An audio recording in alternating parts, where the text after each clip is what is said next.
Hey folks, I'm here to shoot a mail video this morning. This mail video will be very different, not because there's a cat lurking behind me. That happens in most of my videos. It's going to be different because I have 7-inch singles, Jake. When have we ever shown 7-inch singles? Never. You heard it from the man himself. Uh, so we're going to do that. I've got one CD to show you. But before we do that, Jake, let's not lick stuff. Not this morning. Well, I tell you what, kitty co-host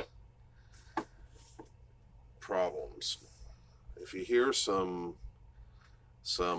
peripheral noise over here, Aretha is playing with a bag right now. So anyway, before we jump into the mail, just want to give a shout out to my Dolphins. 2 days ago was the 47th anniversary of the perfect season. Miami Dolphins went to Super Bowl 7, beat the Redskins, and capped off the only perfect season in modern pro football history. But as great an achievement as that is, it's a little bittersweet this year because 2 days before that, I was about to say Hall of Fame guard Bob Kooch passed, but unfortunately, he did not make it into the Hall of Fame. He should have. He's in my personal Hall of Fame. So if you want to, you can call him a Hall of Famer because he's a Hall of Famer in my eyes and the eyes of every Dolphin fan out there who loved those early 70s Dolphins. He's in our Ring of Honor, I believe. Um, I think. All right, bold statement. Here you go. I'm going to say it. Jim Langer, Bob Kuechenberg, and Larry Little, those three men together, are the greatest right side of an offensive line ever. Period. Bar none. Langer, Kuechenberg, and Little. And if you don't believe me, go ask Larry Zonka. I'm sure he will tell you the same. Um, so we'll miss Kooch, especially he could even after retirement he could be a little blunt in his statements, especially about those stinking Cheatriots.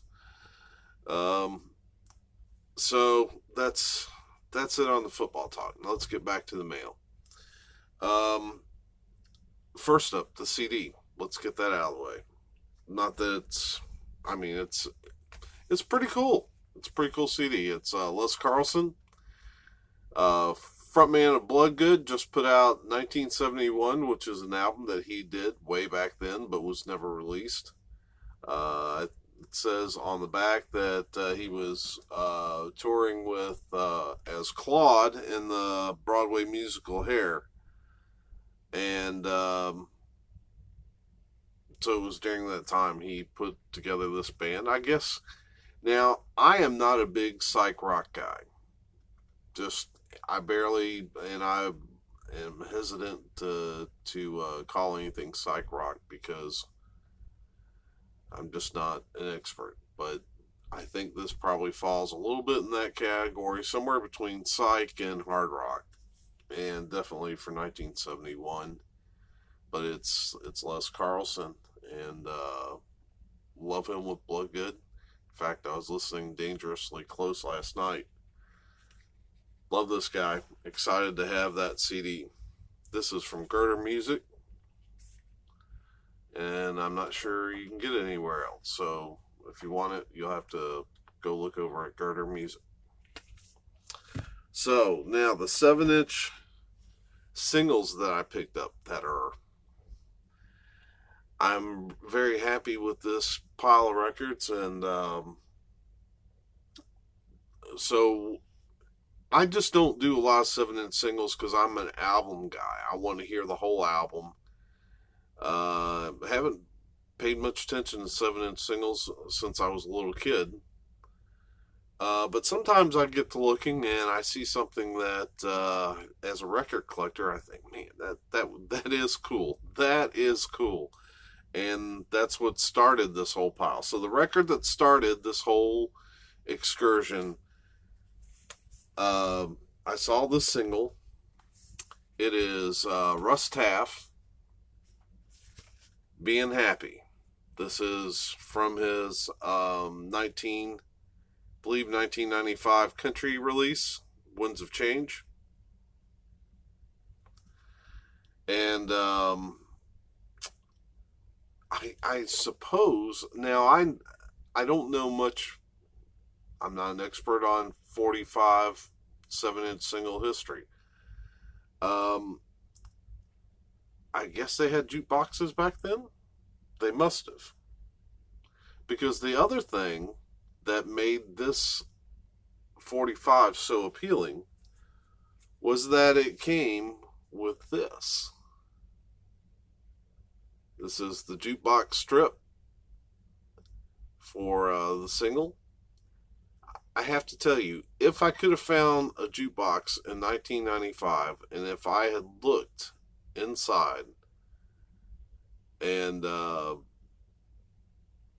saw Russ Taff, because now I love Russ, but he's not that well known. So if I had seen his name in a jukebox, I probably would have, my chin probably would have hit the floor. But I couldn't pass that up. How many jukebox strips do you think there are for us? So we gladly put that with this record. And but now, so a buddy of mine, we were talking, were they even selling 45s back then? And somebody answered me, I don't know. Were they selling? We feel like there must have been, because this one actually has a barcode on the label. So why would they have a barcode on the label if they weren't selling 45s to the public, unless they have barcodes on things that they sell to private vendors, like jukebox people who own jukeboxes? I don't know. Maybe somebody can answer that for me. But yeah, so of course, Russ Taff being my favorite artist, not that well known outside of gospel music, I was very thrilled to get a 45 on him with a jukebox strip. I can't even tell you. So the next 45 also came with the jukebox strip. That kind of surprised me. I picked it up because it was Kenny Rogers, "Sweet Music Man."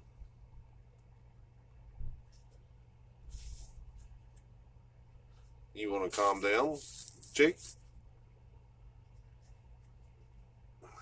All right. So Kenny Rogers, "Sweet Music Man," came with this jukebox strip, which kind of threw me a little bit, because according to this, it looks like the lead single is "You Were a Good Friend," which is a song I'm totally unfamiliar with.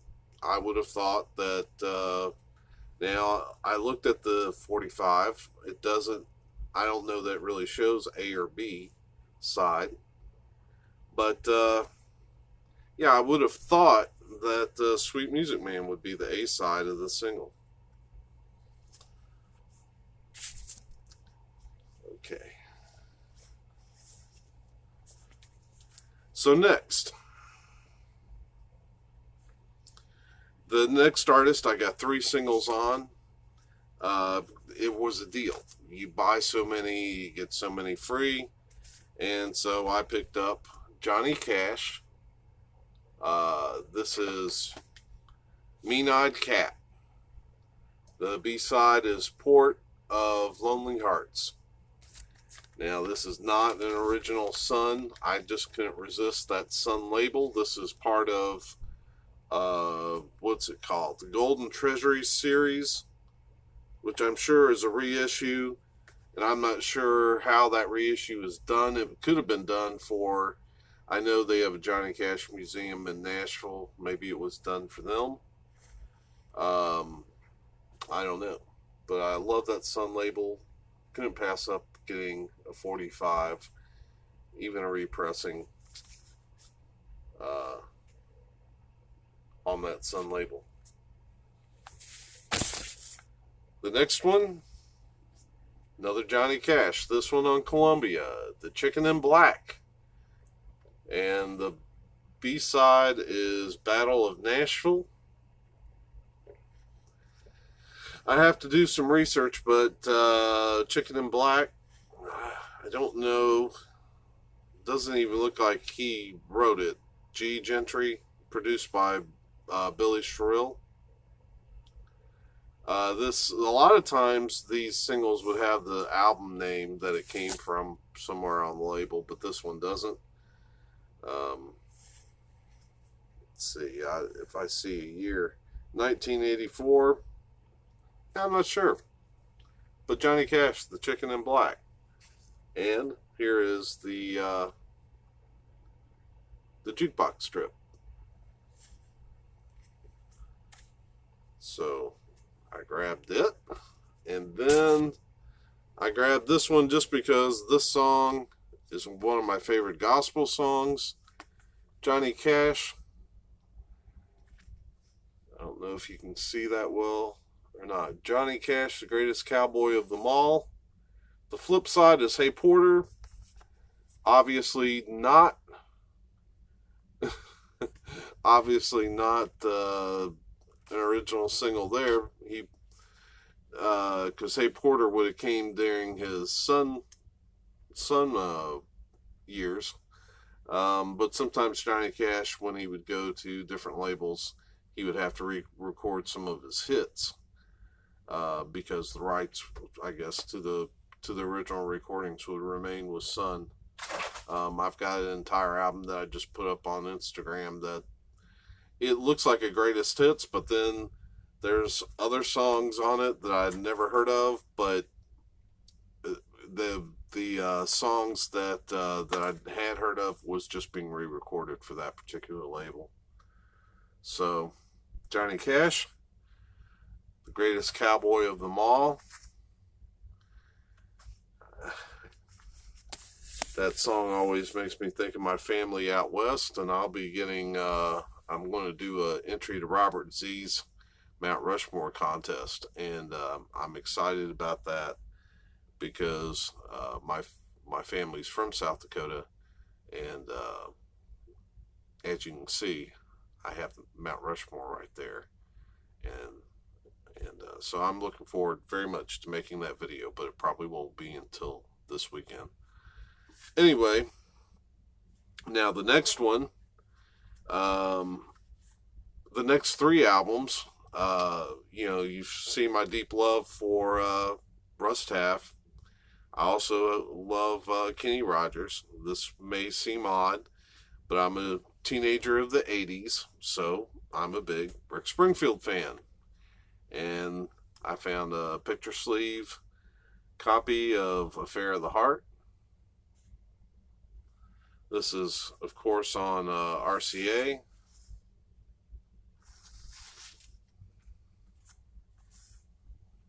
And it came with a strip a little different here. We got a tab on the bottom. I guess the company that made the strip.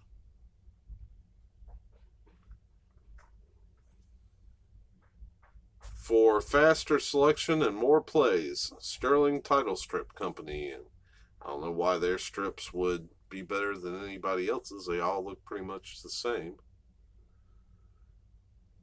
But so that's Rick Springfield, Affair of the Heart. Like Father, Like Son is the B-side.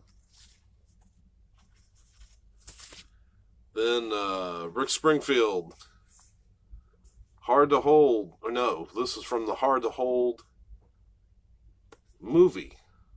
It's Love Somebody. Love that song. The B-side is Great Lost Art of Conversation. Looks very much like the album cover for the soundtrack, except the font and the color is a little different. Again on RCA. And then finally, Rick Springfield, Rock of Life. And it too came with jukebox strip. So this is Rock of Life edited on side A and Language of Love on side B. Rick Springfield. Really, who was hotter in the 80s than Rick Springfield? So that's it. And that's this video. And hope you're having a great week. And we will see you soon. Have a good one.